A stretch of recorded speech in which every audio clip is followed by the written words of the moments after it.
You've just taken off from Los Angeles, California. You fly to Dallas, Texas, Atlanta, Georgia, and on to Miami, Florida. You head up to New York City and on to Burlington, Vermont. You've just made a trip that covers around 4,500 air miles.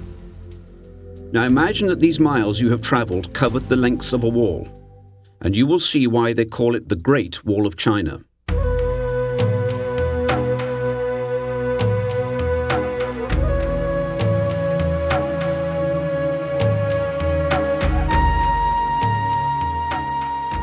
This is the longest wall ever built on Earth, and it was created to protect Chinese people from invasion. To the north, where China was bordered by a vast desert called the Gobi, there was no natural boundaries for protection. The nomad tribes living in the Gobi were fierce warriors who rode across the border on horseback to attack Chinese farms and villages. The Chinese greatly feared these nomad warriors, who were called the Shunnu. Other emperors built walls to keep the invaders out, but it was the Emperor Qinshu Huangdi who decreed that a great wall should be created to protect China. Over a 2,000-year span, more emperors put their people to work building and rebuilding this great wall. Poor people, ordinary farmers and workers, a labor force in the millions. At times, workers put up the wall at the speed of a mile a day. They used the materials at hand: earth, twigs, and clay, dry stone. The workers labored under terrible conditions, often with little food, little sleep, and in danger of attack from the warring tribes in the north of China. So many people died while building the wall that it is sometimes called the longest cemetery on Earth. By the year 1368, at the beginning of the Ming Dynasty, the Great Wall was already over 1,000 years old. This wall was mostly made of stones and rubble thrown up as a barrier, very different from the Great Wall we see today. What we know as China's Great Wall was built during the Ming Dynasty, a dynasty that lasted almost 300 years. The Ming emperors ordered brilliant new works of architecture and engineering, such as the construction of the great imperial city. Within its walls stood the emperor's palace, known as the Forbidden City. During the Ming Dynasty, the Great Wall was repaired, improved, and extended so that it reached from the China border with Korea all the way to the Gobi. Ming Dynasty architects and laborers performed amazing feats. They built the wall over high mountains and across gorges.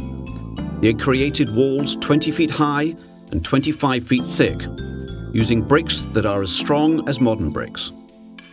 They made the wall on top wide enough to support marching troops and their wagons. They added cannons, built forts, and improved the watchtowers.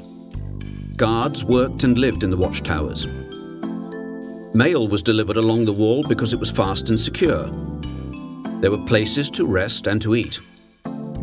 Soldiers, merchants, and ordinary people traveled along the wall the way we travel on highways today.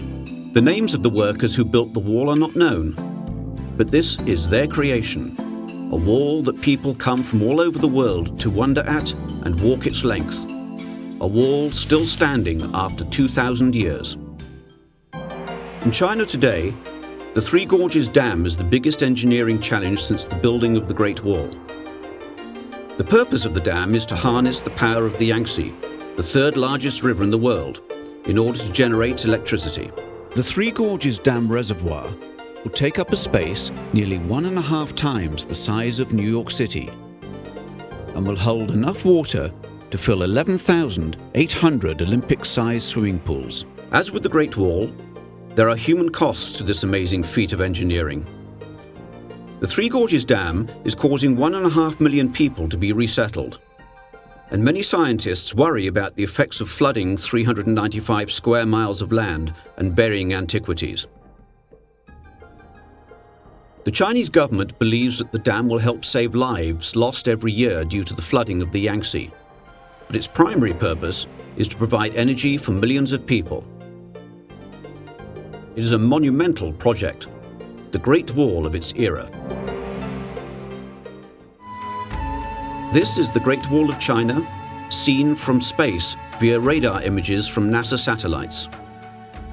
An enduring monument to unknown engineers and ordinary laborers who worked, using only simple tools, and helped create a structure strong enough to stand for another 2,000 years.